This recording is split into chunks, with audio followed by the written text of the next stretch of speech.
Hello everybody, my name is Chef Stanley Townsend. Welcome to an edition of Cook It Simple. Today we're going to cook it simple, we're going to keep it simple, we're going to learn some tips and some tricks on how to stretch that food dollar. Today's episode we're going to talk about comfort foods. As the seasons change, we find ourselves spending more time inside. So we can take a little bit of time to cook some nice hot comfort foods. Some of the dishes I'm cooking are slightly retro, but they're all good, they're cheap, they're nutritious. Well, let's get cooking. And I thought today we would prepare a dish that's been around for years and years. It comes and it goes. It's a real favorite. It's really pleasing, it's really hearty, and it's really filling. And we're talking about French onion soup. And you don't need a lot of ingredients to make French onion soup, but you need a little bit of time, and you used to have to use a little bit of cooking tricks. So first of all, I've started out with about 4 pounds of sliced onions. So usually you can buy about a 3-pound bag of onions. Today, probably the most economical onion to use are the yellow onions, and I've sliced them up, and my rule of thumb is that when I'm cutting up the onions, I don't want them to be any bigger than my thumb. And that's because when we start eating the soup, it'll fit perfectly onto a spoon. So the first thing we're going to do is we're going to take these onions, about 4 pounds of these onions. Look at that, it's a lot of onions. We're going to saute them down. We're going to add a little bit of salt, and we're going to add a little bit of pepper. If you like, you could put a little bit of thyme in there. We're going to saute them all around, and like I say, it requires a little bit of cooking technology. So we're going to put those onions onto the back burner, covered, and we're going to leave them there for 1 hour. Now, after 1 hour,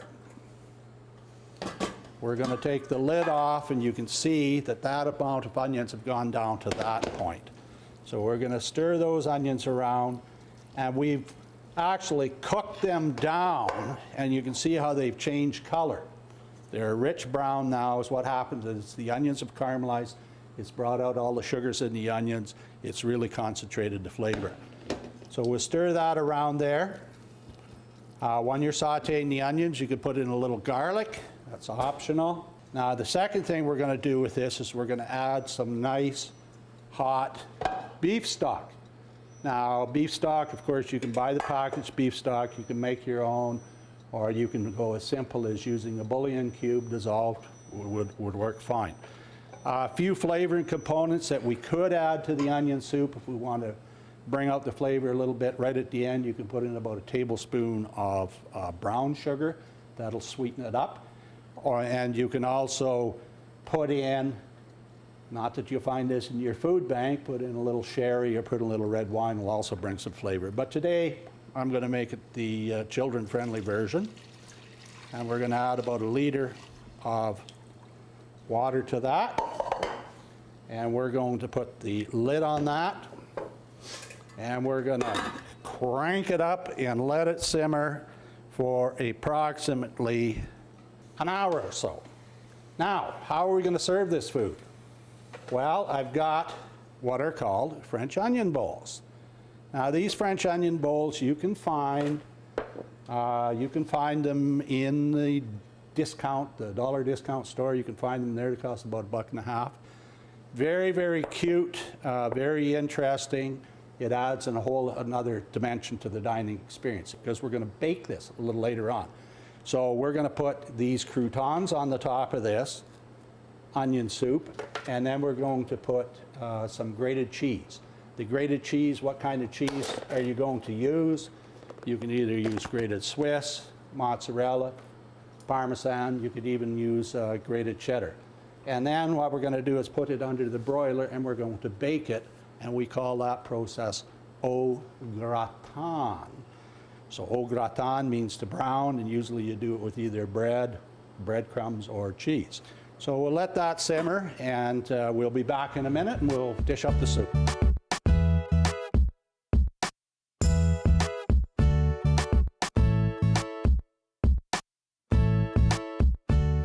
All right, right, our soup has been simmering, gently simmering for a good hour. This is a wonderful soup to make on a Saturday afternoon or Sunday. Just put the soup on, let it cook. The longer it cooks, the more the flavor is going to be established. So we've got the soup is cooked down, looks fairly oniony, nice dark brown. I've got a little bit of thyme in there. We're going to try to avoid that thyme. Going to get a nice ladle full of the soup, put it in. Going to leave a little bit of room on the top for the soup. Yeah, I know. I make my French onion soup out of a package. Well, that might be good for making meatloaf and other ingredients, but once you see how easy it is to make a original, authentic French onion soup, you're going to enjoy it. So I've got a couple of croutons. You know, I use a lot of bread because years ago a chef told me, hey, if they're hungry, fill them up with bread. So we're going to put that crouton. I've just taken a few slices of baguette or French bread. I buttered them with a little garlic butter. Just make your own garlic butter. And I'm going to put those two croutons on the top of my soup. And then what we're going to do fairly quickly is we're just going to cover that with some cheese. Now, I know cheese might be a little dear, but when you're going to try to stretch your food dollar, you'll find that you can really, instead of buying meat, if you use ingredients like lentils, beans, and cheese, you'll find you get all the protein. A little bit of cheese goes a long ways. And then we're just going to slip that into the underneath the broiler. You're going to say, wait, I don't have a broiler. Pretty well all electric stoves have a broiler. Look on your oven. There's usually a broiler unit on the top. Just slide it, bring the top rack up to about 6 inches from the top, slide it under and there, bake that. We'll be back in a minute after we bake the soup.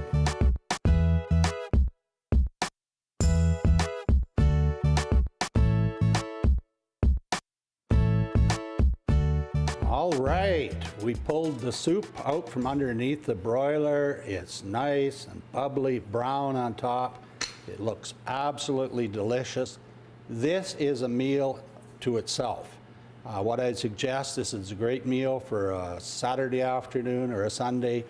Serve a nice hot piping bowl of French onion soup and maybe a nice little tossed green salad on the side, and there you've got a beautiful, beautiful lunch.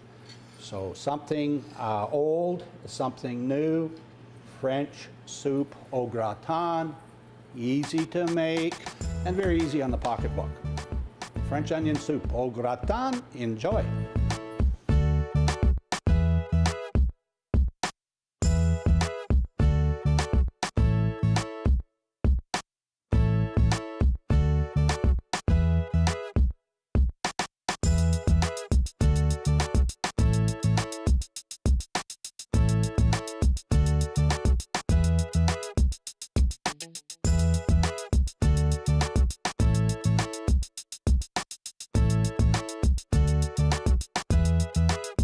Well, it's certainly a pleasure to welcome Thomas and Ben's NAIT to the beautiful NAIT Kitchens. We're down here today. We're going to cook up a storm. We're going to cook it simple. We're going to keep it simple. We're going to use some of the common ingredients that are found in an Edmonton food banker. And also you're going to augment some of those recipes with ingredients from your own personal larder. But incidentally, Thomason, I noticed that the last time I went down to the food bank, the kitchen cupboard is getting bare, and that's pretty scary for a chef like me who likes access to lots of food to cook with. But what about our clients? Well, definitely Edmonton's Food Bank sees the ebb and flow of clients needing our help. And that's everyone from that are refugees, evacuees, people in need. It's a whole conglomerate in Edmonton that needs our help. And of course, right now with the economic downturn, it is difficult for many Edmontonians.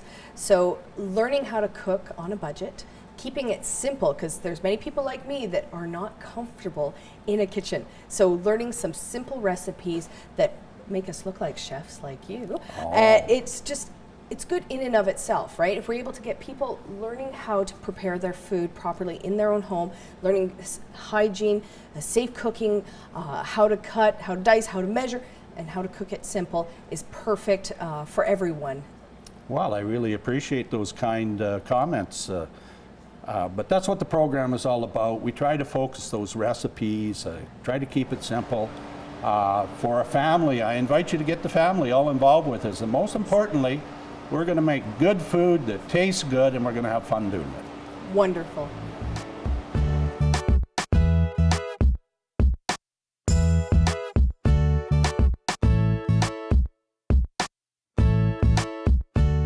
Cold winter day, want to make a one-pot wonder, want to make something that is easy on the pocketbook, very, very nutritious, very tasty, gets taste even better as it goes along. We're going to make a vegetarian chili con carne. Now, I have to apologize to any of my Spanish-speaking friends because I know that chili con carne means chilies with meat. Well, we're not using any meat in this as a vegetarian, so we're going to call it chili sin carne, which means chilies without meat.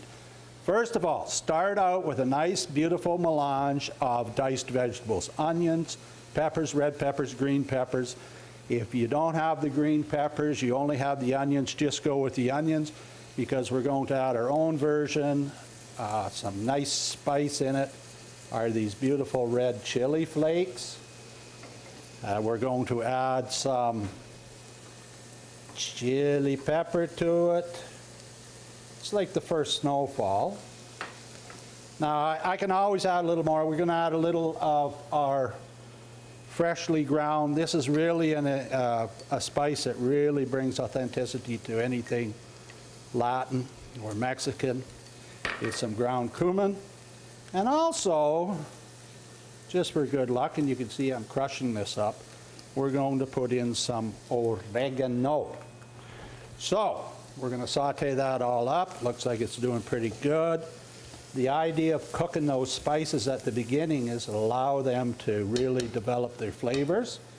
There's no meat in this dish, but what I always use as a meat substitute are mushrooms. So I've only got about a few mushrooms go a long ways. There's about 6 mushrooms.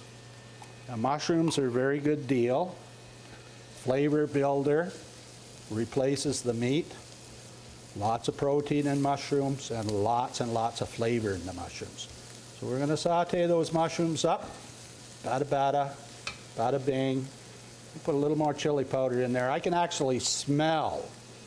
Some people say that when you cook, you should cook by your nose.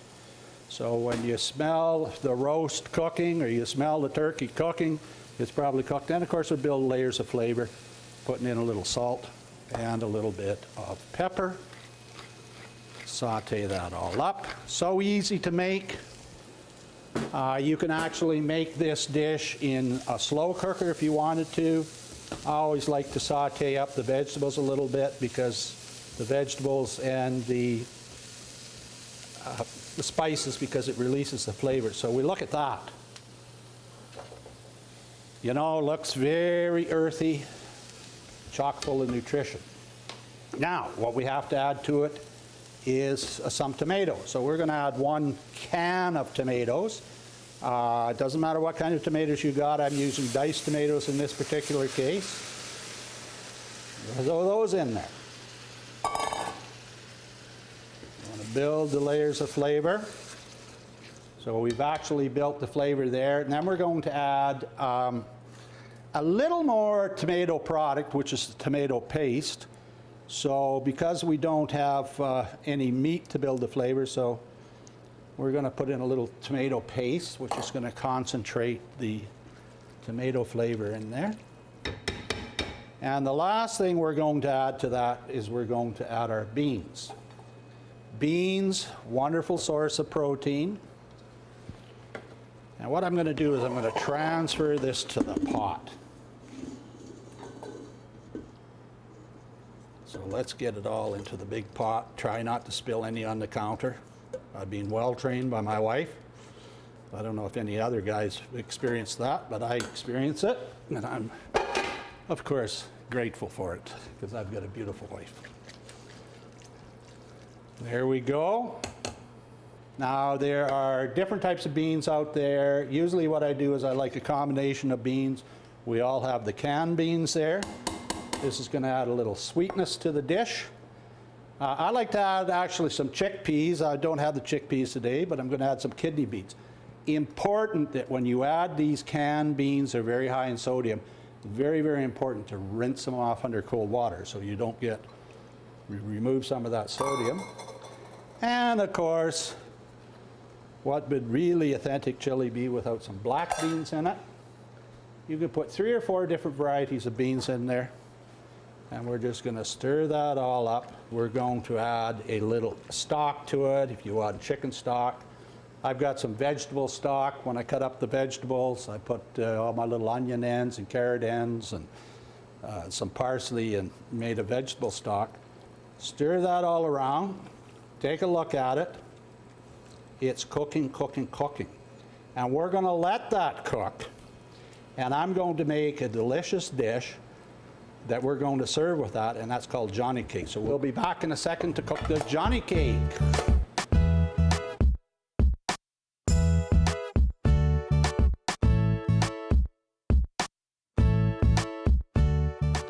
All right, it looks like the chili is cooking up pretty good. Just going to let that simmer for a few more minutes. Cooking for a while. Now what we'd like to do is we'd like to make an accompaniment to the chili, and we're going to make a dish called Johnny cake, also called cornmeal cake, but I like to call it Johnny cake. We're going to start out with about 1 cup of cornmeal, and we're going to add 1 teaspoon of baking powder, a half a teaspoon of baking soda. If you don't have the baking soda, just increase the baking powder to 1.5 teaspoons. And about a half teaspoon of salt. We're going to mix that all up. Make sure that the baking soda gets well blended in there. Next thing we're going to add is 2 beaten eggs. You can see we're putting 2 beaten eggs there, and we're just going to mix that up till it's a thick paste. And then we're going to add my secret ingredient. We're going to add some vegetable oil. That's not my secret ingredient. Secret ingredient, some cream corn. 1 can of cream corn, not 1 can, 1 cup of cream corn, which is less than a can. And 1 cup of sour cream. And try to use the full fat sour cream, works best. Now what I like to do is I like to add a finely diced jalapeno pepper to that. If you don't have the jalapeno pepper, you can put in a few chili flakes. And we're just going to mix that up. Look at that. How long does that take to make? Less than 2 or 3 minutes. Again, either an 8x8 cake pan. Of course, I like to use the Pyrex dishes. And all we do is put that in there like that.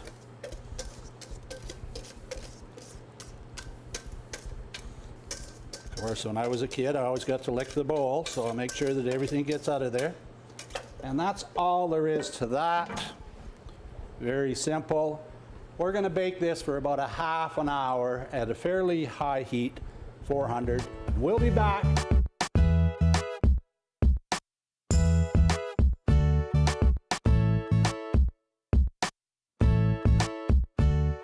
So we baked off the cornbread. We've let it cool. Of course, I've cut it into some wedges. And I'm just going to take some of those wedges out. And this is going to be our accompaniment to our chili. Now let me tell you, you'll eat more than 1 piece of this because it is really good. So we're just going to ladle up some chili in there. 1 nice bowl of chili. We got 1 other nice bowl of chili.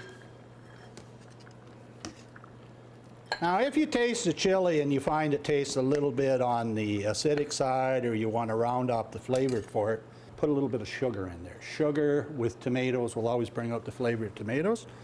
So we're going to put that dish on there, that dish on there. Normally, I like to serve this with some nice grated cheddar. We don't have cheddar today, but we got some of that beautiful cheese that's left over from the French onion soup. What's also nice with any of these hot and spicy dishes is to use a little bit of sour cream. So a little spoonful of sour cream. And of course you can put a few green onions on top of there. And there you have a very lovely, please Mom, I want some more, chili con carne. Make it as hot and spicy or as mild as you want to. Play with the recipe. Not only is it vegetarian, it's a completely gluten-free dish. So I'm thinking about you viewers out there. Chili sin carne, enjoy.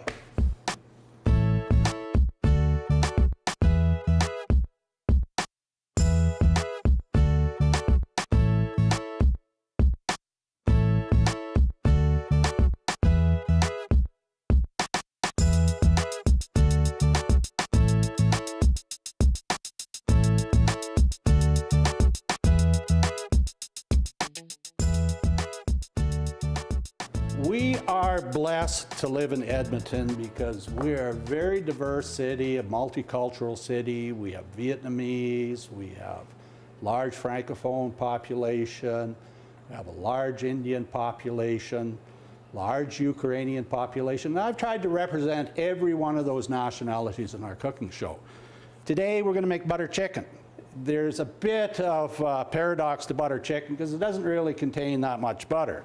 However, you don't have butter, use margarine. You don't have margarine, use oil. Because what I do is I substitute another dairy product for the butter to add richness. So I use a little dairy cream. So we got a nice hot pan, and we're going to take a roughly about 2 pounds of chicken breast that's diced up. Now, shop around. I went to the big W store, not to mention any names, and you could buy this much chicken for $10. That's about 2.5 pounds of chicken. That's an excellent deal. So we're going to put some chicken in there. Nice hot pan. Get that chicken in there. Spread it around slowly so it's going to brown. We're not really trying to cook it off completely because we'll bring it to a boil and we'll cook it up quite a bit a little later. Once this chicken commences the cooking, we're actually going to build the flavors of the spice mixture in it. So we're going to put in, with the sauteing mixture, we're going to put in some garlic, about a tablespoon of garlic. And of course, I find it really, really easy to use these little bottles of garlic. They get a couple of bucks. I don't have to peel them. I can use as much as I want or as little as I want. And I'm also going to put in a fairly substantial amount of ginger. Now, if you're a purist and you want to use the garlic cloves or grate your own ginger, that's fine. But just for ease of service, this is one of the dishes I really like to cook that is really, really fast to cook. So the principal ingredients in this is we're going to use some curry powder. I like to use Madras curry powder. You can actually find this Madras powder in the bags. Always buy your spices in bags or in bulk. It's way cheaper than buy it in little containers. So we really want to cook out the flavor of that curry. About a tablespoon or so of that curry powder. We can always add a little bit. Second ingredient I like to add is an ingredient called garam masala. It is also an Indian spice blend, a little bit sweeter and a little less authority. So we're going to put in the garam masala. And it's very, very important that the curry gets cooked out. Going to really develop those flavors. We're also going to put in a little bit of chili powder just to give it a little bit of kick. We're going to put in some of those chili peppers, also to give it a little authority. Good curry powder is not necessarily hot. And we're going to put in a little cumin also. I have had friends who will actually mix this dish and they'll put a little bit of peanut butter in there. But I avoid putting the peanut butter in there because there's so many people that have nut allergies. Got her all sauteed up. That's fairly quick. Gonna put some onions. Onions are always a great flavor base. Well, one of my favorite dishes, when I want to eat something, I want to eat it in a hurry, I'm hungry, is to make this butter chicken. There we go. We've cooked it up. Now we're going to add the secret ingredient.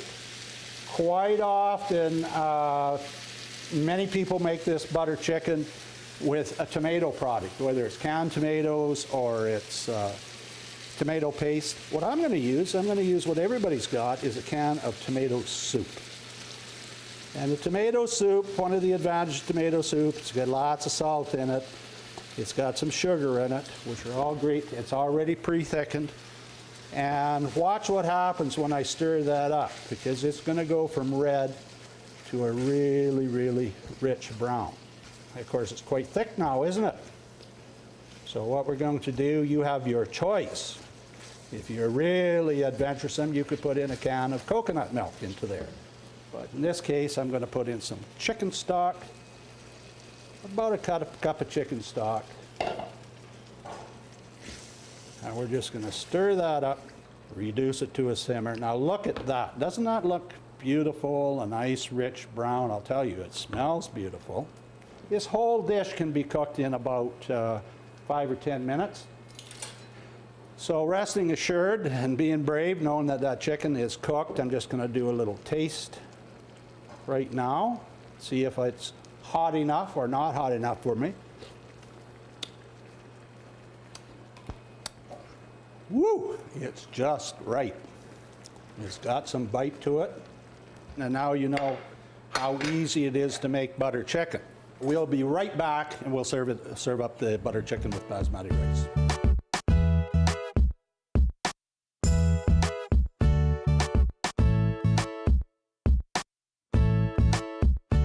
All right, we've cooked down the butter chicken. You can cook it down for about 15-20 minutes till it gets to the right viscosity. And like I said, you call it butter chicken. I cut way down on the butter, and what I do at the end, I add a dairy product, and in this particular case, the dairy product is a little bit of sour cream. You can try using yogurt with it, whatever. But I find that adding a little sour cream adds some richness, and it also tends to round off the sharp edges of the spices. So it really gives you a nice mellow feeling. So a good curry dish shouldn't really taste hot when you eat it, but it should give you that nice warm feeling as it goes down. So now we're ready. We've got the basmati rice. Then I'm going to take a nice generous scoop of the butter chicken. Wow.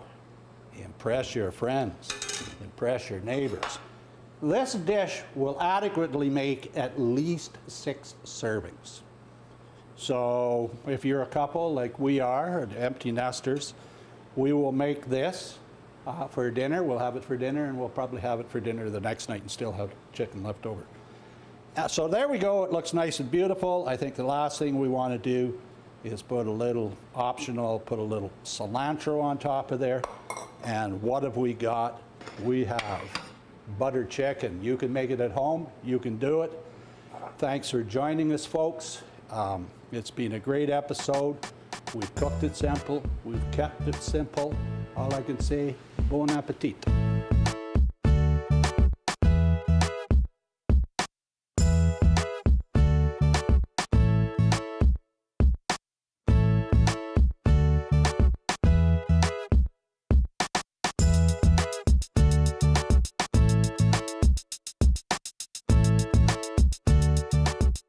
Please remember that all the recipes are posted on the Edmonton Food Bank website. You can check them out at edmontonsfoodbank.com.